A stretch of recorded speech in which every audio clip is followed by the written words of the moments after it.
আসসালামু আলাইকুম। Business card video টিউটোরিয়ালের জন্য স্বাগতম। আমরা 3.5 বাই 2 ইঞ্চি একটা আর্টবোর্ড নিয়ে নিয়েছি, যেটা বিজনেস কার্ডের স্ট্যান্ডার্ড সাইজ।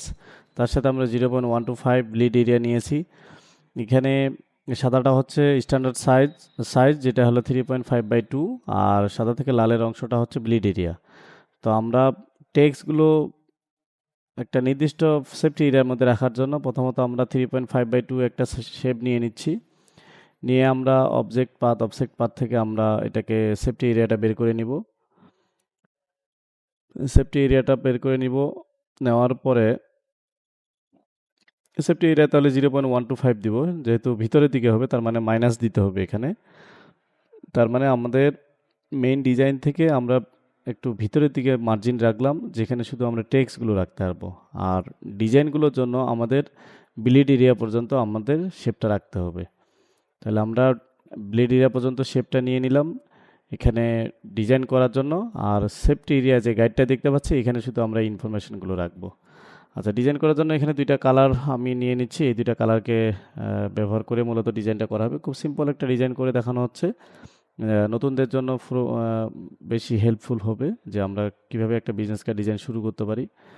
তাহলে আমি প্রথমত একটা 5 স্লাইড দিয়ে একটা পলিগন নিচ্ছি। পলিগনটা নিয়ে একটা কর্নার ডিরেক্ট সিলেকশন টুল দিয়ে কর্নারটা বাঁকা করে নিব। একটু রোটেট করে নেওয়া হলো। রোটেট করে নেওয়ার পরে ডিরেক্ট সিলেকশন দিয়ে এই কর্নারটা একটু বাঁকা করে নিচ্ছি।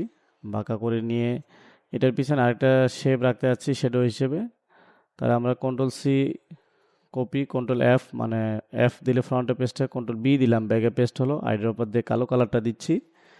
সিলেকশন টুল দিয়ে শিফট ধরে নিচের দিকে একটু অংশ বাড়ায় দিলাম, যেটা শ্যাডো হিসেবে আমরা রাখবো।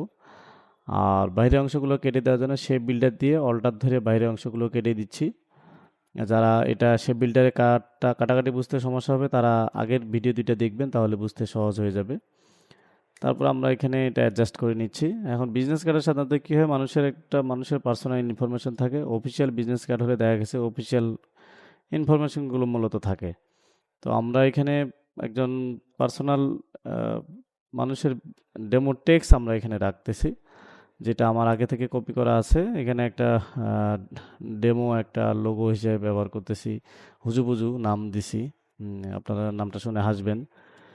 তো আমরা এই লোগোটা ব্যবহার করতেছি, যেহেতু লোগোটা আমরা ওই খয়েরি কালার বা লাল কালার ব্র্যান্ড কালারের মধ্যে ব্যবহার করতেছি, যার কারণে লোগোটাকে আমরা হোয়াইট রাখছি। আর কালারগুলোকে ওই যে কালো আর এই ব্র্যান্ড কালার যেটা আছে সে কালার ভ্যালুটার মধ্যে রাখার চেষ্টা করেছি। এখানে অ্যালাইন করে সবগুলো টেক্সট মাঝখানে রাখা হলো। এখানে ফন্টের মানে টাইটেলটার জন্য মূলত সর্বোচ্চ আমরা 12 সাইজ রাখবো। এর বেশি রাখলে প্রিন্টের পরে দেখতে খারাপ লাগবে। আর যেহেতু টাইটেলটা 12 রাখা হয়েছে, ডেজিগনেশনটা তার থেকে যেন ছোট হয়। এটা 8 হতে পারে, 10 হতে পারে। কন্ট্যাক্ট ইনফরমেশনগুলো আমরা সাইজ দেওয়ার চেষ্টা করব 6 থেকে 7 এর মধ্যেই দিব। আমরা প্রফেশনাল ফন্ট ব্যবহার করার চেষ্টা করব। এখানে যেমন রোবোটো ফন্টটা ব্যবহার করা হয়েছে। আর আইকনগুলো কিভাবে আপনারা ব্যবহার করবেন, এটা এর আগের ভিডিওতে দেওয়া আছে, যে কিভাবে নিজে থেকে আমরা আইকনগুলো তৈরি করতে পারি। এবং এই শেপের ভিতরে আইকনগুলো এখানে জাস্ট বসানো হয়েছে। আর প্রত্যেকটা শেপ আইকনকে ডিভাইড করার জন্য মাঝখানে একটা করে শেপ নেওয়া হয়েছে।